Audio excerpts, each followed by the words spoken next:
하나님 말씀 사도행전 14장 8절에서 28절까지 말씀 교독합니다. 신약성경 212쪽입니다. 사도행전 14장 8절에서 28절 교독합니다. 오늘은 5월 24일 화요일입니다. 5월 24일 자문문 사도행전 14장 8절에서 28절까지 말씀 교독하겠습니다.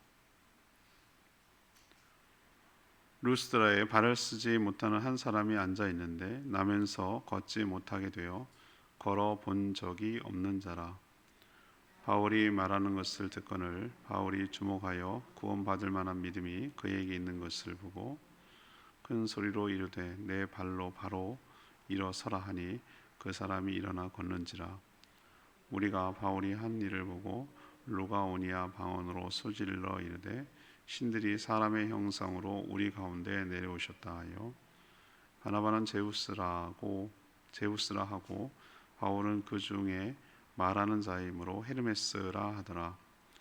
시에 제우스 신당의 제사장이 소와 화환들을 가지고 대문 앞에 와서 우리와 함께 제사하고자 하니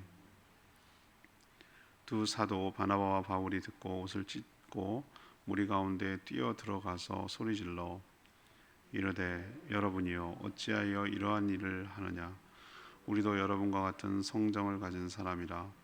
여러분에게 복음을 전하는 것은 이런 헛된 일을 버리고 천지와 바다와 그 가운데 만물을 지으시고 살아계신 하나님께로 돌아오게 함이라. 하나님이 지나간 세대에는 모든 민족으로 자기들의 길들을 가게 방임하셨으나 그러나 자기를 증언한지 아니하신 것이 아니니 곧 여러분들에게 하늘로부터 비를 내리시며 결시기를 주시는 선한 일을 하사 음식과 기쁨으로 여러분의 마음에 만족하게 하셨느니라 하고 이렇게 말하여 겨우 무리를 말려 자기들에게 제사를 못하게 하니라. 유대인들이 안디옥과 이고니온에서 와서 무리를 충동하니 그들이 돌로 바울을 쳐서 죽은 줄로 알고 시외로 끌어내치니라.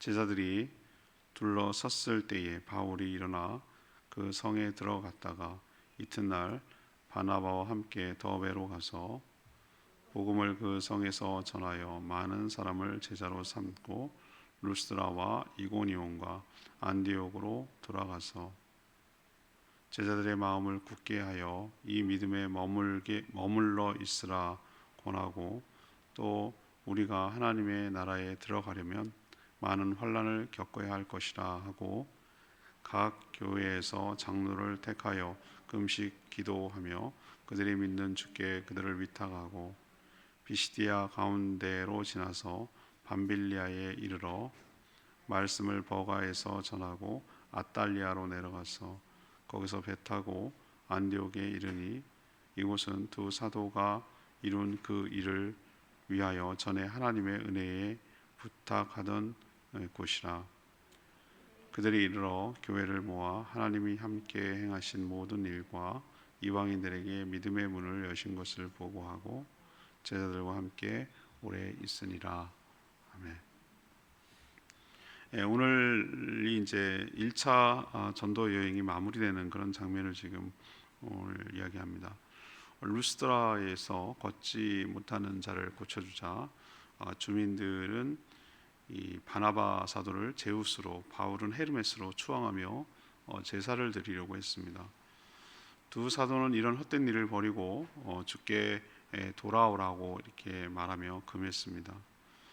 또 유대인들은 거기까지 따라와서 충동질해서 바울을 돌로 쳤고 사람들은 죽은 줄 알고 내쳤으나 그가 제자들이 있는 가운데 일어나서 또 오히려 교회 장로들을 세우고 격려했습니다. 바나바와 바울 이 두 사도는 1차 전도 여행을 마치고 파송했던 안디옥 교회로 돌아와서 선교 보고를 하는 내용이 오늘 전체적인 내용입니다. 오늘 질문은 1차 전도 여행은 어떻게 했습니까? 1차 전도 여행은 어떻게 했습니까? 이것이 이제 오늘 질문입니다. 먼저 8절에서 18절까지 말씀입니다. 복음을 전해 하나님께로 돌아오도록 하였습니다. 이게 전도 여행의 목적인 것이죠. 관광이 아닌 것이죠. 바울이 루스드라라는 도시에 갔을 때 일어난 일입니다. 그냥 걷지 못하는 자가 아니라 나면서부터 걷지 못했다. 선천적이라는 얘기죠. 이런 사람이 나중에 걷는다는 이건 정말 기적이죠. 표적이죠. 우리가 늘 사도행전 첫 번째 시작하는 말 여러분 암송하셔야 되는 게 1장 8절 말씀이거든요. 성령이 너에게 임하면 너희가 권능을 받고 예루살렘과 온 유대와 사마리아와 땅끝까지 이런 내 증인들이라고 하셨거든요. 그것이 성령이 임했다는 증거이기도 하고, 성령이 임하는 목적은 나의 능력을 파워를 과시하고 내가 이렇게 하나님을 믿는 능력자야라는 걸 과시하기 위한 것이 아니고 철저하게 증인의 삶을 살기 위한 것이에요. 우리도 앞에서 쭉 사도행전 앞부분 보면은 항상 말로 하는 복음을 전하는 동시에 뭐가 따랐냐면은 표적과 기사가 따랐다고 그랬어요. 표적이라고 말하고 기사라고 말하는 것은 단순히 어떤 단순한 기적이 아니고 이건 하나님이 하지 않으면 안 된다라고 인정할 만큼 납득할 만큼 그런 놀라운 것을 기적을 두고 표적이다. 그렇게 표현하는 것이죠. 근데 여기도 루스드라에서도 그런 일이 일어났어요. 요즘 이게 가능합니까? 가능합니다. 저는 선교지가 그러니까 예를 들면 정말 복음이 강력하게 반항을 하고 저항하고 그런 곳에서는 성령의 역사도 강력하게 일어나는 것을 제가 봤거든요. 정말 거칠게 대들고 아주 그렇게 해요. 그럴 때 정말 강력하게 성령께서도 역사하시는 것을 경험했기 때문에 뭐 앉은 자가 일어나 이런 것도 전 내가 직접 못 봤기 때문에 있을 수 있고 정말 다양한 형태의 영적 전쟁이 충돌이 일어나는 것을 우리는 많이 경험하는 것이죠. 우리도 사실 알고 보면은 보이지 않게 보이게 이런 것들을 치르고 있어요. 그러니까 우리도 권능을 받고 이 말을 우리가 늘 마음에 새겨야 되는 거예요. 안 쓰면 권능은 안 나오는 거예요. 믿음을 가지고 권능을 행사할 때 하나님께서 오늘 사도 바울 보세요. 나면서부터 걷지 못하는 자를 주목하는 거예요. 주목. 이 말에 여러분 동그라미 치세요. 주목하다는 거예요. 그 사람을 주목. 그거 뭘 보냐면은 구원받을 만한 믿음이 있는 거. 이건 뭐냐면은 정말로 그 말씀을 듣고 정말 낫기를 바라고 구원받기를 바라는 그 간절함이 있는 걸 본다는 거예요. 아무나 막 고쳐주면 그 귀한 줄 알겠습니까? 예수님도 당연한 질문을 꼭 하시더라고. 내가 낫고자 하느냐? 아니 뭘 물어봐 이거를. 그런데 하나님 꼭 예수님 물어요.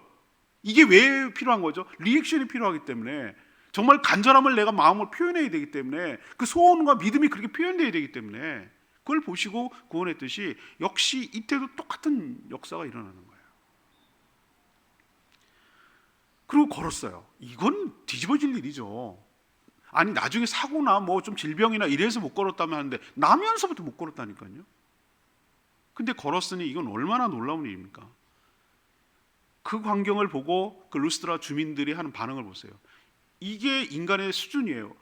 영적으로 타락해서 눈이 가려지면 신은 있다는 건 알겠어. 더듬더듬거리고 뭔가는 있다는 걸 알아요. 영적 세계가 있다는 걸 알아요. 사람들은 누구나 어느 공통적으로 가보세요. 영적 세계. 그런데 문제는 정확하게 누군지를 몰라. 그 대상이. 그냥 신적 영적 존재가 있고 영의 세계가 있다는 건 다 알아. 그런 헛다리를 짚는 거예요. 잘못 잡는 거예요. 그걸 또 악한 영은 가지고 놀고 장난치고 그걸 갖고 이용하고 자기를 이용하는 거고. 이들의 모습을 보세요. 고쳐지는 걸 딱 보니까 신이 오셨다. 신이 인간으로 내려오셨다. 어떤 의미에서 맞는 얘기예요. 성령께서 사도 바울과 바나바를 통해서 역사하는 거니까 이 말이 맞기는 맞아요. 근데 이들은 그걸 누구라고 생각하죠? 그리스 헬라 문화권에서 장연스럽게 생각할 수 있는 제우스가 최고 신들의 신이라고 말하잖아요. 그래서 바나바를 제우스라고 부르고 주로 이 대변인처럼 말을 주로 하는 바울을 헤르메스라고 부르고 이렇게 신격화시킨 거예요. 이거는 신이 아니고는 불가능한 일이라고 자기들도 생각하니까. 그래서 그들이 즉각적인 반응이 뭡니까? 그들은 제우스 신을 섬기는 신전이 시외 밖에 있었어요. 그러니까 그 제우스 신을 섬기는 제사장이 급히 그 소식을 듣고 와서 화환과 소를 가지고 와서 바나바와 제우스 신이죠. 그에게 제사를 드리려고 시도한 거예요. 두 사도는요 이때 어떻게 했을까요? 옷을 찢었어요. 이거는 굉장한 분노, 굉장한 거부, 뭐 이런 걸 표현할 때 유대인들은 이런 행위를 해요. 무리 가운데 뛰어들었어요. 왜? 제사 드리지 못하게 하려고. 그리고 소리를 지르며 자신도 그들과 당신들과 똑같은 뭐다? 사람이다. 이러지 마라. 여러분, 사람이 묘합니다. 이런 상황이 되면 즐기려고 합니다. 이방이 이렇게 된 거 뭐 못 이기는 척하고 이렇게 됩니다. 근데 두 사도는 그러지 않았어요. 그 영광을 누리고 또 그러면 더 복음을 다 전할 수 있지 않을까? 뭐 이런 얄팍한 인간적인 생각하고 타협할 수도 있었어요. 그러나 그것은 가장 하나님이 싫어하는 뭐죠? 우상 숭배예요. 우리 스스로도 우상 숭배가 되지, 우상을 섬기지 말아야 되지만 반대로 내가 스스로 우상이 돼서도 안 된단 말이에요. 이 두 가지 양면성이 있는 거예요. 우상 숭배라고 말할 때 우리는 늘 항상 타자를 생각해. 타자. 내가 무언가를 섬기는 것이라고 생각해. 근데 이거는 우린 반대로 해석할 수도 있는 거예요. 내가 우상화되는 거예요. 근데 우리 사람들 굉장히 우상화되는 걸 좋아합니다. 자기가 더 높아지고 영향력이 커지고 인기가 하늘을 찌르고 자기 말빨이 먹히고 자기가 하는 대로 다 사람들이 따르고 자기의 인기와 돈과 명예가 다 자기에게 집중하고, 이게 우상화 아니에요? 모든 인기를 얻으려고 하는 사람들의 특징이 뭡니까? 우상화잖아요. 자기 우상화. 모든 사람이 자기를 숭배하고 경배하고 칭송하고 이렇게 추앙하고 이렇게 되기를 바라는 거잖아요. 못해서 난리인데, 정말 좋은 찬스인데 이걸 찬다고? 하나님을 생각하면 찰 수 있는 거예요. 나는 우상이야. 나는 신이 아니거든. 잘 알거든. 자기는 나의 안에 계시는 성령께서 역사에서 이런 일을 한 거지 내가 이걸 한 건 아니거든. 그리고 한 말이 오늘 제가 이 은혜가 되는 말이 이거예요. 이거구나. 뭐냐면은 여러분, 하나님께서 15절 보세요. 왜 이런 이상한, 어째서 이런 일을 합니까? 여러분과 저는 똑같은 사람입니다. 여러분에게 왜 복음을 전합니까? 이런 헛된 일을 하지 말라고 하는 겁니다 라고 얘기하는 거예요. 근데 저는 이런 헛된 일을 하지 말라고 하는 겁니다, 그리고 만물을 창조하신 하나님께 돌아오게 하려고 제가 복음을 전하는 겁니다 라는 대목에서, 그래, 이게 바로 우리 제주에 필요한 얘기구나. 이런 헛된 일을 하지 말라고 하는 겁니다. 바람, 영등, 할망을 섬기지 말라고 하는 겁니다. 뱀 따위를 신으로 섬기지 말라고 하는 겁니다. 한라산을 신으로 섬기지 말라고 하는 겁니다. 이런 헛된 일을 버리고 한라산도 창조하고 바람도 창조하고 용왕도 창조하고 바다도 창조하신 그 하나님을 섬기고 경배하라고 복음을 전하는 겁니다. 이런 마음이 확 들어오는 거예요.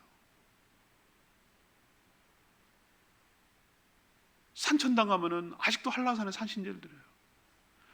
정월 2월 음력으로 2월 되면은 뭐 합니까? 저기 영등항 축제한다고 무당푸닥거리 해요. 입춘 근놀이 아직도 해요. 말은 뭐 지불놀이라고 표현했지만 앞에 여러분 가보셨어요? 그 지불놀이라는 거 새벽으로 오름 타오는 거 앞에 무당들 앞에서 돗자리 깔고 그거 합니다. 제가 사진 찍으러 왔을 때 알았어요. 무당푸닥거리. 그런 헛된 일을 하지 말라고.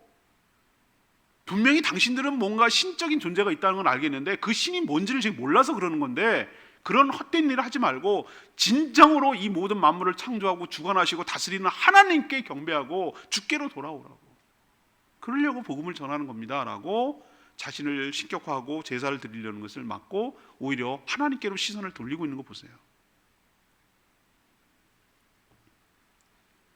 그런 하나님이 누구입니까? 라고 말하는데, 오늘 일반 은총에 대해서 얘기해요. 이걸 신학적으로 일반 은총이라고 그래요.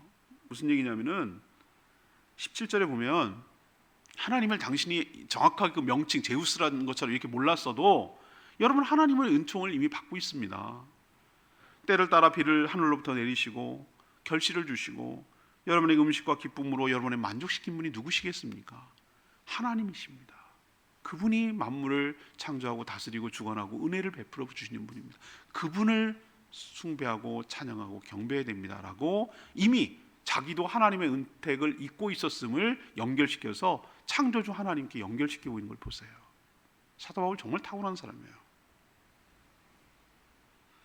저는 지금도 이렇게 헛된 일을 이 대목, 이 밑줄 쳐야 되는 이 대목, 지금도 이 헛된 일을 하는 사람들이 우리 주변에 얼마나 많은지 몰라요. 헛된 사람을 제우스라고 하고 섬기려고 하는 이런 헛된 일, 착각하고 잘 모르고 무지하고 그렇게 속는 수많은 속아가지고 헛된 일을 하는 사람들이 얼마나 많은지. 송당리에 가면 본향당이라고 있어요. 길가에 보면은 대표적으로 이 제주의 무속 신앙을 보여주는 것이 나무가 있고요. 천 그 특유의 노랑, 빨강, 뭐 파랑이 같은 그런 천으로 이렇게 둘둘 말려가지고 있는데 거기서 절하고 막 그래요.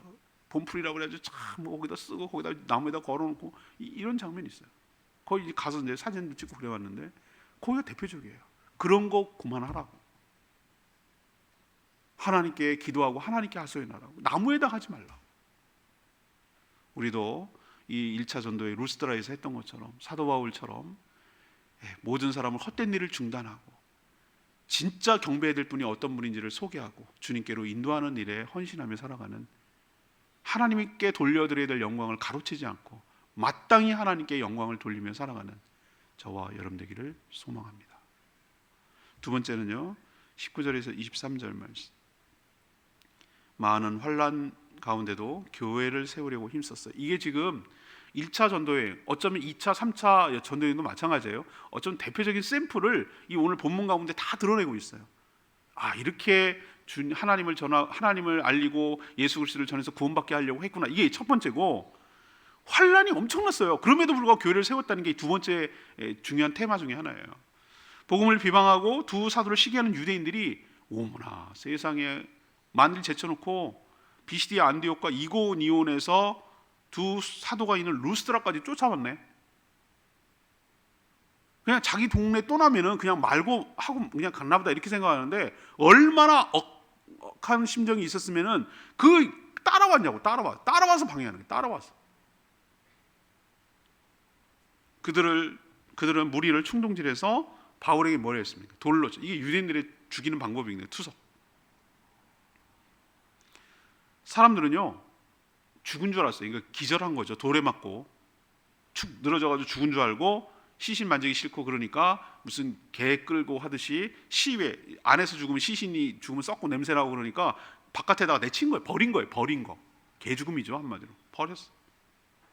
하지만 믿는 자들, 여기 제자들이라는 건 성도들을 말하는 거예요. 성도들이 둘러있어요. 놀랍지 않아요? 성도들을 보라는 거예요. 하나님께서 어떻게 하시는지. 죽지 않아, 이거잖아요.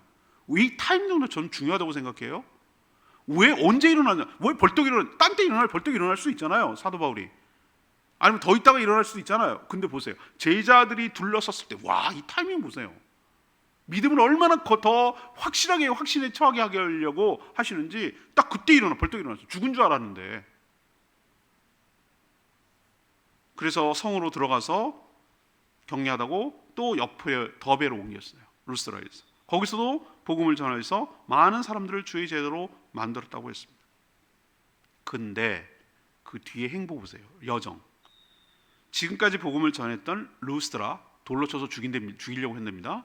그리고 그 난리를 쳐서 내쫓았던 이고니온, 그리고 처음에 복음을 했으나 막 배척하고 내쫓았던 비시디아 안디옥, 되돌아가는 거예요. 역으로 되돌아가는 거예요. 여러분 생각해 보세요. 여러분 가고 싶겠어요? 우리도요, 나를 싫어하고 나를 배척하고 그런 눈치만 줘도 다시 가고 싶지 않습니다. 근데 죽이려고 돌을 던진 사람들이 여전히 있습니다, 그 동네에. 얼마 전의 일입니다. 금방 그걸 못 기억하겠어요? 근데 거길 다시 들어간다고? 이건 대단한 믿음과 용기가 없으면 불가능해요. 오히려 그 덥에 있는 제자들에게 뭐라고 얘기합니까? 거꾸로. 하나님 나라에 들어가려면 많은 환난을 겪어야 한다. 이 대목도 은혜가 됩니다. 하나님 나라에 들어가려면 어떻게 됩니까? 자기가 지금 몸으로 보여주고 있잖아요. 죽은 줄 알고 내쳤는데 살아난 거. 세상에 복음을 전하려고 이렇게까지 해야 된다고 했을 때, 오히려 그런 환난을 겪은 자가 이런 얘기를 해주니까 얼마나 용기가 나고 위로가 되겠어요. 하나님 나라가 들어가려면은 그냥 무슨 좋은 꽃마차 타고 들어가는 게 아니라 예수님 걸어갔던 그 길처럼 많은 환난과 어려움, 왜? 예수님 때문에, 복음 때문에 겪어야 된다 라는 것을 얘기한다면, 이게 그때만 그렇게 했어요? 우리도 마찬가지예요. 복음 때문에 겪어야 될 수모, 복음 때문에 겪게 될 조롱, 애탐, 간절함, 그 저자세, 정말 비유 맞춰야 되는 거, 어떨 때는 정말 내가 왜 이렇게까지? 라고 생각하는 그런 것들, 믿는다고 막 욕하고 함부로 말하고 그런 것을 다 감내하고 들어야 되는 게 어떨 때 얼마나 속이 뒤집어집니까? 꼭 돌을 던져야만 그럽니까? 마음에다가 막 돌을 던져. 얼마나 막 힘든지 몰라요. 그러나 우리 여러분, 오늘 이 말씀으로 위로를 받기를 원합니다. 우리가 하나님 나라에 들어가기 위해서 우리도 주의 사자들처럼 이 사도 바울과 바나바처럼 우리도 알고 보면은 복음 때문에 여러 가지 어려움을 겪는데 그들과 똑같아요. 하나님 보시기에는 두 사도 바나바와 바울같이 활동하는 거나 우리도 작지만 그 어려움들을 겪는 것을 동등한 가치로 취급하시고 여러분을 위로하시고 격려하여 주실 줄 믿습니다. 사도 바울 행보 보세요. 자기가 죽을 지경이 됐는데도 불구하고 자기는 다니면서 떠나면은 누가 교회 성도들을 돌봐야 되니까 세워진 교회에다가 장로, 이때의 장로는 지금으로 치면은 계속 붙박이를 할 담임 목회자랑 비슷해요. 그때는 장로 목사 이런 걸 구분 안 했기 때문에 그냥 장로라고 엘더라고 표현했지만 알고 보면 이거는 사도 바울은 돌아다니는 교회를 개척하는 사람이고 여기의 장로는 그 지역에 계속 남아서 성도들을 돌보는 사람. 왜? 자기는 떠나지만 누군가는 이 성도들을 케어해야 되거든요. 그러니까 오히려 자기가 죽을 것 같은데 그걸 세우려고 아마 되돌아갔던 것 같아요. 다시 역으로 가면서 교회마다 장로를 세워서 성도들을 돌보게 한 거죠. 그는 이렇게 돌로 맞고 수많은 어려움들이 있지만 교회를 세우고 성도를 세우고 복음을 확장하는 데 힘쓴 거 우리도 도전받고 이렇게 살아나가는 저와 여러분 되기를 소망합니다. 마지막 세 번째는 24절에서 28절까지 말씀이에요. 하나님이 행하신 일들을 교회와 나눈 거. 이게 지금 오늘 1차 전도 여행이 샘플을 보여주는데 이게 그 전형적인 전도 여행의 어떤 가장 좋은 샘플을 하나를 사례를 지금 보여주고 있는 것이.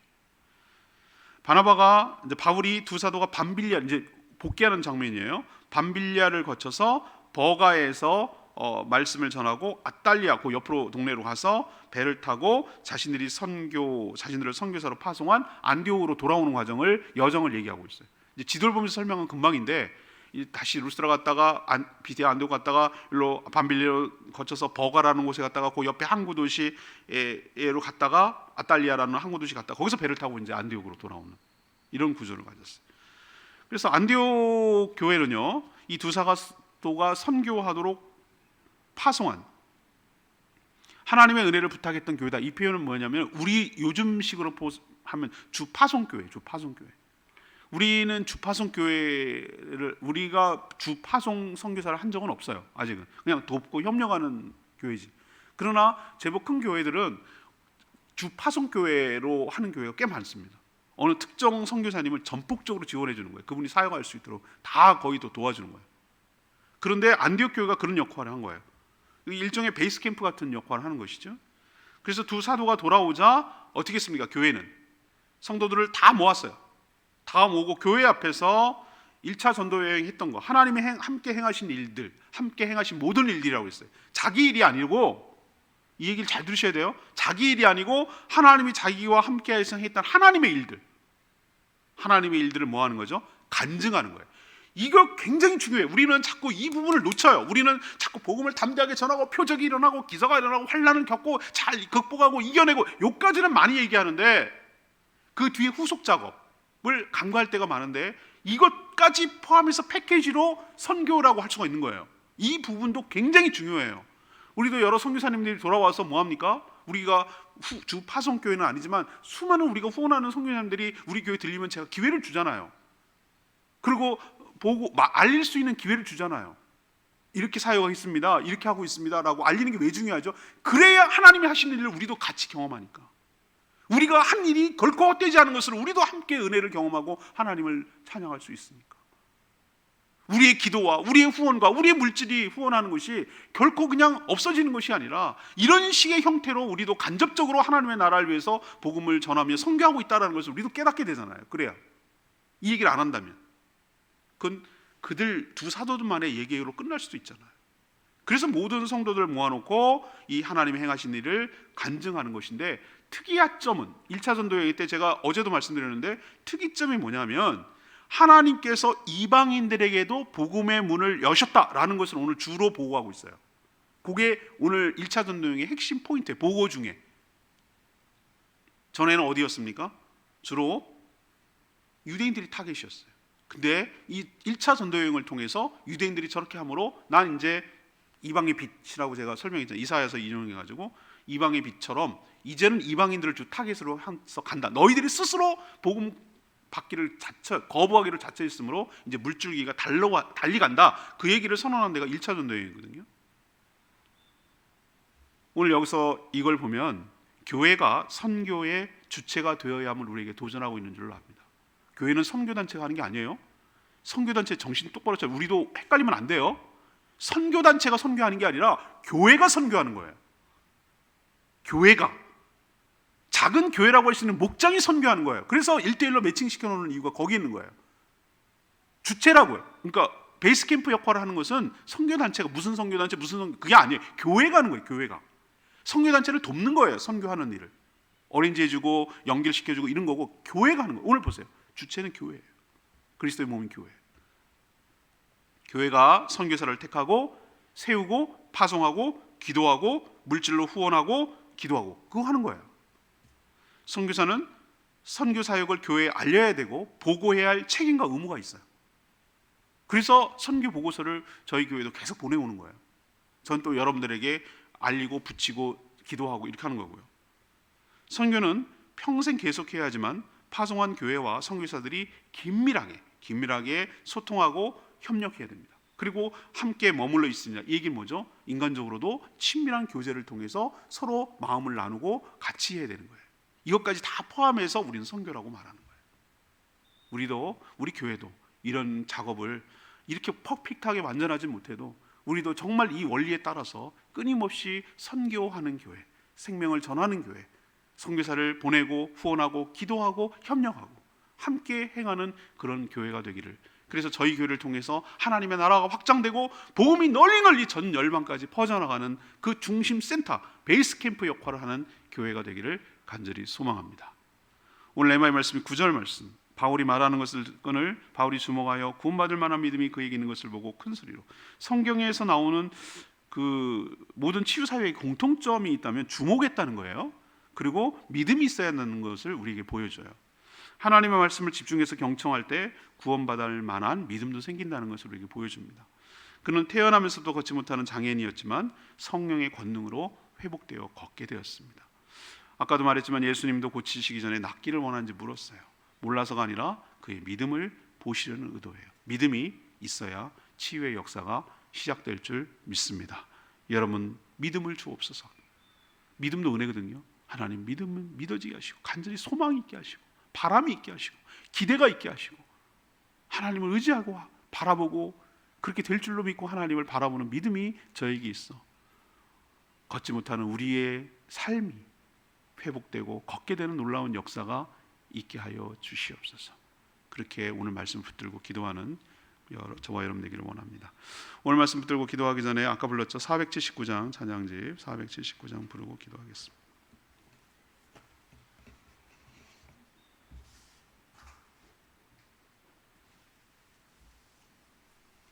찬양집 479장입니다. 오직 주의 사랑에 매여 찬양합니다.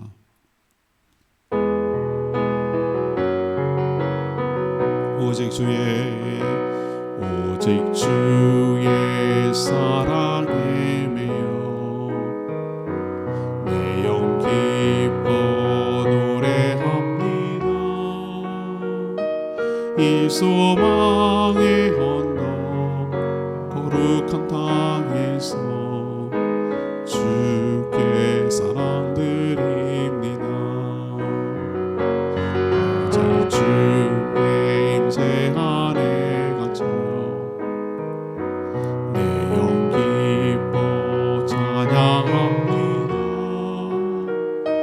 이 소명의 언덕 거룩한 땅에서 주께 경배드립니다. 주께서 주신 모든 은혜 나는 말할 수 없네. 내 영혼 즐거이 주 따르렵니다. 주께 내 삶 드립니다. 그렇습니다. 헌신돼서 하나님 나라를 위해서 몸된 교회를 세워가는 일에 힘쓰고 애쓰는 모습을 보세요. 얼마나 도전이 되고 아름답습니까? 우리도 이렇게 살아가게 해달라고 주여 외치며 기도하겠습니다. 주의 하나님, 오직 주의 사랑에 매여 내 영 기뻐 노래합니다. 이 소망의 언덕 기쁨의 땅에서 주께 사랑드립니다. 오직 주의 임재 안에 갇혀 내 영 기뻐 찬양합니다. 이 소명의 언덕 거룩한 땅에서 주께 경배드립니다. 주께서 주신 모든 은혜 하나님 말할 수 없네.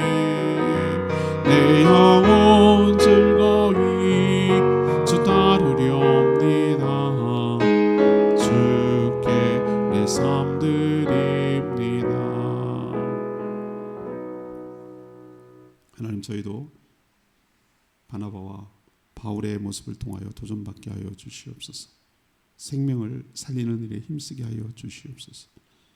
죄로 인해 타락하여 망가진 신앙을 회복하도록 복음을 전하게 하여 주시옵소서. 하나님이 아닌 엉뚱한 것을 신으로 섬기는 헛된 일을 버리고 살아계신 하나님께로 돌아오도록 힘쓰며 전하게 하여 주시옵소서. 복음을 전할 때 항상 환대하는 것은 아니고 오히려 많은 환난이 기다리고 있지만 위축되지 말고 더욱 용기와 힘을 내서 복음을 전하며 살게 하여 주시옵소서. 선교의 주체는 교회인 줄 확신합니다. 물질과 기도로 후원하여 선교사들을 환대하며 계속해서 지원함으로 함께 협력하여 하나님 나라를 만들어가게 하여 주시옵소서. 오늘도 간구하는 모든 기도 주님께서 응답하여 주시고 주님과 동행하며 주의 뜻을 이루게 하여 주시고 모든 연약한 부분이 회복되는 역사가 있게 하여 주시옵시고 주신 사명 잘 감당하는 복된 하루로 보내게 하여 주시옵소서. 주님 손에 모든 것 맡기었고 예수 그리스도의 이름으로 축복하며 기도합니다. 아멘. 오늘 하루도 주님의 은혜 가운데 살아가는 복된 하루 되길 축복합니다. 충분히 기도하고 하루 시작하겠습니다.